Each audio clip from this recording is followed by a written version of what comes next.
Congratulations to all the attendees. You are specifically selected because you are the best clinician that we have in Egypt, and you are the one which have the wide clinical practice.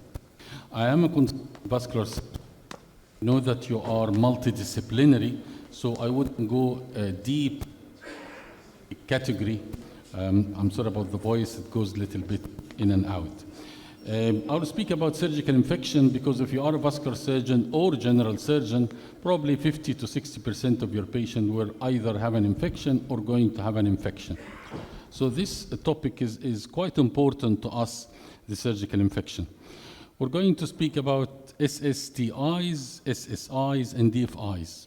This is abbreviation of the skin and soft tissue infections, the surgical site infection, and diabetic foot infection. We all know how diabetes is very common in Egypt, so I am sure in your clinic next week, you will definitely, no question about it, will see maybe 10 or 20 patients of these diseases. Skin and soft tissue infection, or SSTIs, is one of the very common infections that we see, and infection really play a major role in our practice. I was impressed with COVID-19 that in just 1 year, one infection from a virus, COVID-19, became the third commonest cause of death in the United States. Just one organism, one virus, 600 micron, it jumped to become number 3 after atherosclerosis and accidents and trauma. So infection is extremely important. If you are a good clinician, you know when to diagnose infection and when to treat it, and how long do you treat it. And you learn this by, not just by knowledge, but you also need experience. So SSTI's basically definition is a bacterial infection to the skin with multiple layers. SSTIs is a very common clinical problem that you will see in multiple variety. And the more we see patient with immune compromised, chemotherapy, trauma, organ transplant, diabetic with decreased immunity, or geriatric age group, which have quite a nasty infection can happen to them. So this is a little bit of busy slide, but it divides the soft tissue and into multiple layers, epidermis, dermis, and hypodermis, and each layer can specifically get a special kind of organism. Unfortunately, in Egypt, we don't have the job of the clinical microbiologist. Whenever you work in a hospital in the United Kingdom, you get a consultant microbiologist on call. And this is exactly what Dr. Iman has done. It's giving you the clinical microbiological advice. You don't need to be a clinician to know all the guidelines. But for United Kingdom, they just rely on one guideline, which is BNF, or called the British National Formulary, which is a book which is being printed every 3 months, and they put this book in their pocket. So whenever you get a new drug, you want to do a prescription, you just go straight away. So you have one guideline working in United Kingdom. Well, SSTIs have multiple risk factors. You all have know them either. It's a local risk factor, so skin hygiene. We have a lot of Egyptians which walk barefooted, especially in Upper Egypt. We also have the systemic risk factors like cardiovascular disease, old age, HIV infection, and so on, obesity and tumors. And you have sometimes environmental, like animal bites and infection with seawater, fresh water, to diver, and so on. So you get multiple risk factors. Classification of SSTIs, you can classify into purulent and non-purulent, and this depends on the organism, and you can classify them according to which layer of the skin, if it is in epidermis, or dermis, or hair follicle, or subcutaneous fat. Each layer of this can have its own source of organism and infection, and they can be fatal. I remember a lot of time with treating patients with pancreatitis, who have been drug addict, which went into liver cell failure, so we done liver transplant, went into renal failure, so done dialysis, went into respiratory failure, and we went to ECMO. And at the end, he died with just infection of the abdomen. He got burst abdomen from abdominal infection. So infection can be catastrophic. The decision of antibiotic can be the decision of life and death. You can either write the patient birth certificate or death certificate by your selection of antibiotic. That is why we have very strong antibiotic commonly used in our Egyptian market. That is why, you know, the average span of Egyptian patients, how much they live?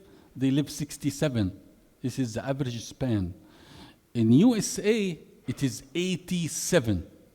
So we are 20 years less. Why is this? Multifactorial again. But one of the cornerstone is our clinician select the best antibiotic to the best patient at the best time.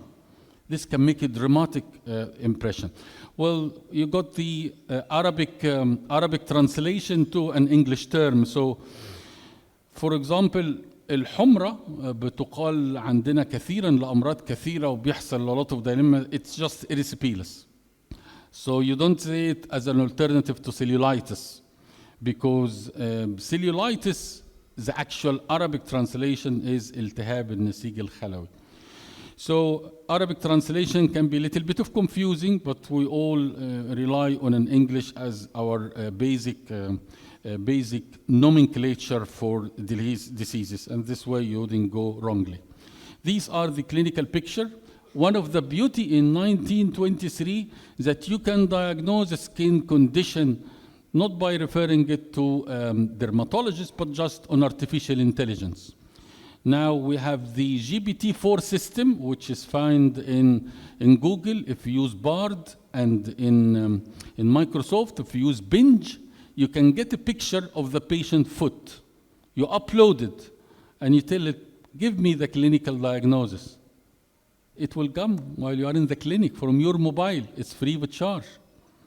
Not only this, but I will go further. What is the best antibiotic to begin? I've done it in multiple times. I'm always impressed. It's as if you are putting a dermatologist in your pocket and the consultant microbiologist in the other pocket. And believe me, a lot of the recommendation came from AI was amoxicillin and coamoxiclav. It didn't give you, of course, the commercial name, but it gave you diagnosis. All of you can have this free consultation by today. You just get the picture. It can diagnose immediately venous ulcer, erysipelas, folliculitis, and so on. This is another busy picture. I wouldn't be confusing you before dinner, but it just describes the recommendation. With cellulitis, it is commonly due to Staph aureus. The best antibiotic is amoxicillin coamoxiclav. You can find this lecture free of charge and online, and you can see this schedule. Again, SSTIs are multiple organisms. You will be fascinated if you are one of the ones which are interested in doing culture to get the result and feedback. And we have a lot of Pseudomonas and a lot of very nasty MRSA and MSSA organisms in our field. Antibiotic stewardship in STIs, which is the cornerstone. You need to get the job right in the first time. So if you give an antibiotic, you wait for clinical improvement for 2-3 days, you might have written the death certificate for this patient. Some patient doesn't have windows more than 6 hours. If you lose the proper antibiotic within this 6 hours, that's it, it's gone. It wouldn't give you another chance, especially people or patient in ICU.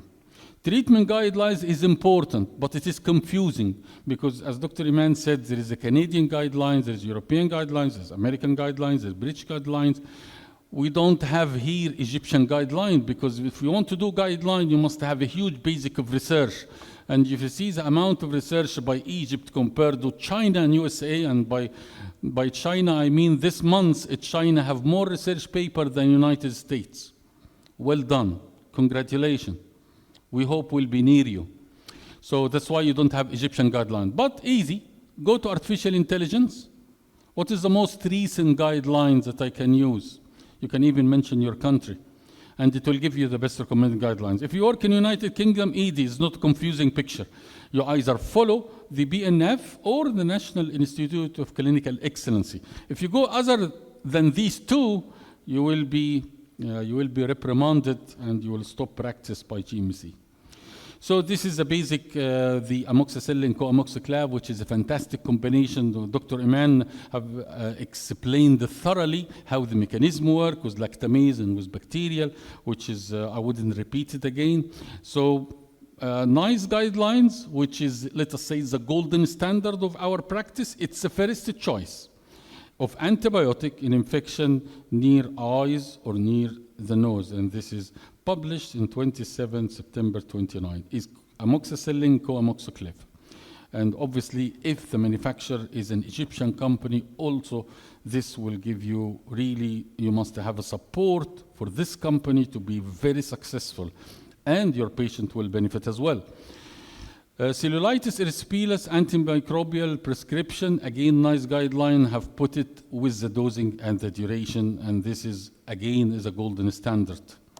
What means golden standard? It means that if you did not write amoxicillin co-amoxiclav and you did write, for example, quinolones, patient can go to GMC and say, this doctor have made a medical mistake, and he will win this lawsuit, and you will stop practicing. And this is the importance of NICE guidelines.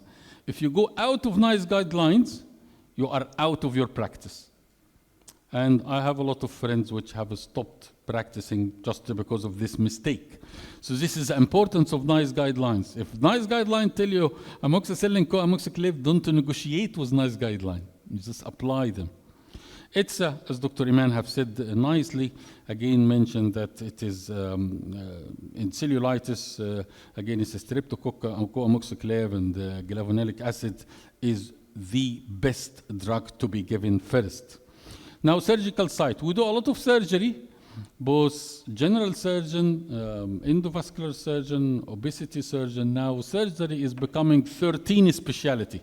Nothing is called general surgeon anymore. It is done. You're either upper GI, lower GI, your breast, endocrinologist, and so on. There is no one called general surgeon anymore, which in my era was a career to be a good general surgeon. There is no general surgeon anymore. So surgical site infection, we see it commonly. Really, it is staggering the amount of infection that we see in Egypt. Not the rest of Middle East. You don't see that abundance in Saudi Arabia or in Jordan or in Lebanon. But in Egypt, you see it a lot because we have a lot of habits of putting many things on surgical wound, taking dressing out early, just make sure that everything is all right. Our socio-economics habits is really crucial. And I've just seen yesterday, an old lady, 84, with pacemaker being inserted, and someone told her to put honey on the dressing to keep it clean. And she came to me in sepsis, in systemic inflammatory syndrome sepsis. She's just about to die because the infection went from the wound into the pacemaker wire to the heart. So you can see infection is catastrophic unless you know exactly what you're dealing with. You must educate your patient. This is part of the when you sign the authorization to do the procedure, you must educate your patient. Don't touch this wound for 1 week. If there is any problem, call this number. We'll be with you. Come to A&E straight away. But Egyptian, I have seen plenty of infection, plenty of organism coming on. So this is SSIs, which is the surgical wound infection. There is plenty of surgical wound. We have plenty of diabetes. Sometimes they present with temperature, with tachycardia, with pain. But sometimes you see infection, especially in immune-compromised, with no temperature, no residue white cell count, and no pain. It's a lethal infection in immune-compromised patient. So you must be really good clinician to treat with SSIs. Antibiotic in surgical site, we have, of course, prophylaxis. It's not like the upper respiratory infection where you don't have prophylaxis, but we have prophylaxis, especially if you're putting total hip or total knee or putting any implants inside the body or putting pacemaker. You must give a prophylactic antibiotic a couple of days before you do the procedure, especially putting aortic endograft, aortic aneurysm, or femoral artery aneurysm, and so on. Now, surgical site infection, again, prophylaxis, timing is important. Time is crucial. We have a lot of cases that you cancel the patient because he did not take the pre-operative medication or pre-operative antibiotics. So this is very important, is the rule. Principle of antibiotic therapy, SSIs, there is multiple principle. But let us go with them. Systemic antibiotics, gram-positive organism is indicated in patient with surgical site infection. This is important. I've just, something came to my mind. If you work in Zurich in Switzerland, when you get the dressing as a surgeon, if you are in Egypt, you ask the nurse. Probably it will wait for another hour and then get you small size and get you the bigger size, and then eventually you're there. But in Switzerland, all over Switzerland, especially in Zurich, you just like a Coca-Cola machine, you press, I want large size surgical gown, medium size, small size. You don't select the color because color is always green, but you want to select if you have an antibiotic soaked or not antibiotic soaked. If you put antibiotic soaked, if you're going into an operation of total hip replacement, your dressing should be soaked with antibiotics. This is how far we are from other places. So anyway, hopefully we'll have this machine at one time, maybe in Ain Shams University will have it soon. Amoxicillin, co-amoxiclave is very important in prophylaxis, especially if you are in GIT, working with the perineum, again, working with multiple organisms. Co-amoxiclave is very important. But sometimes if you're already dealing with an operation who have MRSA, methicillin-resistant Staph aureus, you can use vancomycin or linezolid. There is now even vancomycin-resistant MRSA, where you have to use another drug. And you can use artificial intelligence with that. Now DFIs, which is the last of my talk, because I can see hungry eyes and I can see hungry souls. Sorry for the being late, and I wouldn't keep you long. Hopefully food is ready. So diabetic foot infection. Egypt now is number 8 worldwide in number of diabetics. Germany, instead of being number 8, now became number 13. Just because they have, in Germany, they have popularized exercise. They have governmental encouraged exercise system.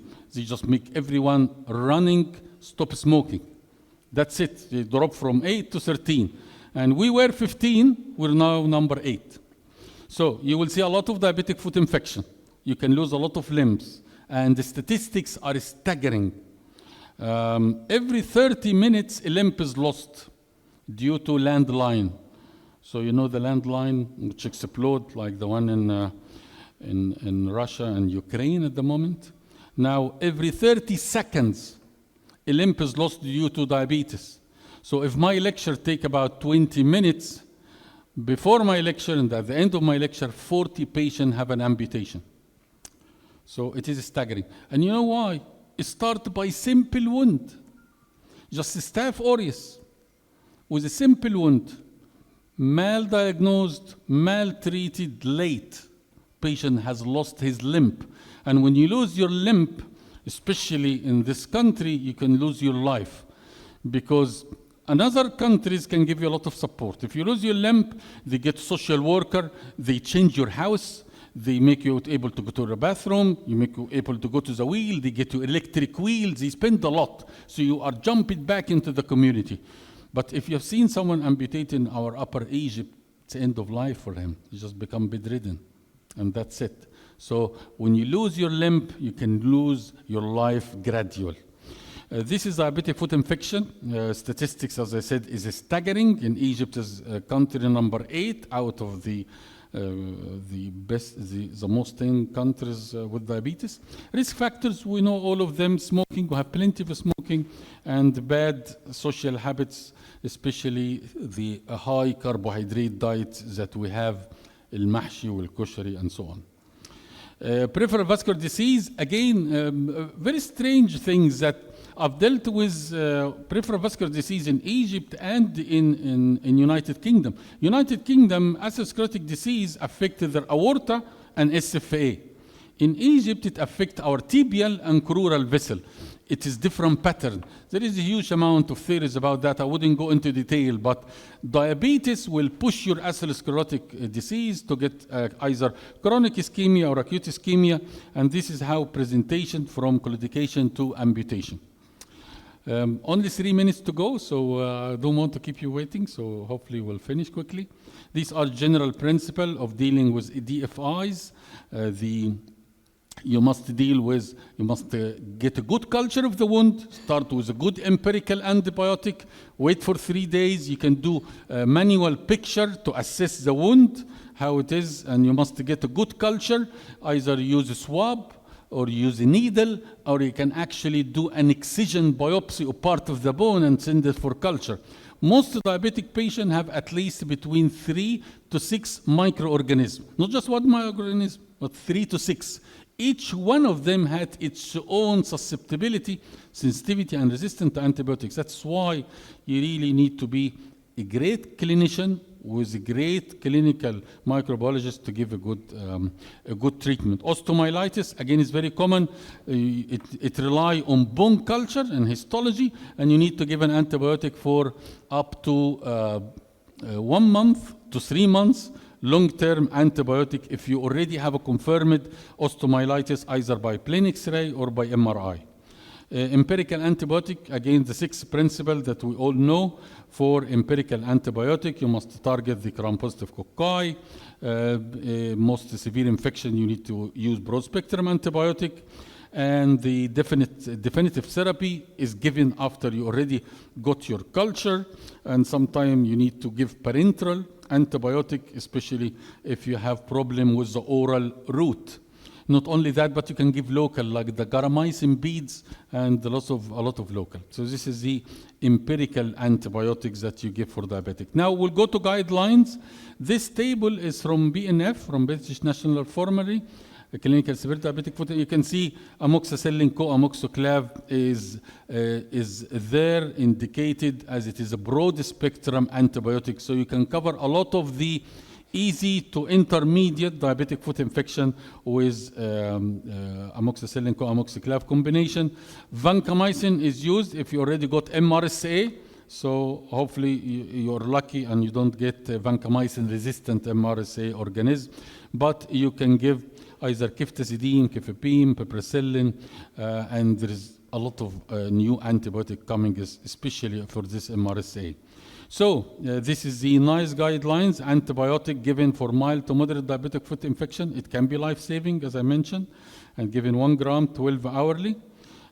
Wound management is a huge topic, The amount of new technology that you give in wound with stem cell therapy, with regenerating, with injection of stimulating factors into your wound. So it's huge and it is very expensive. But we rely on basic things.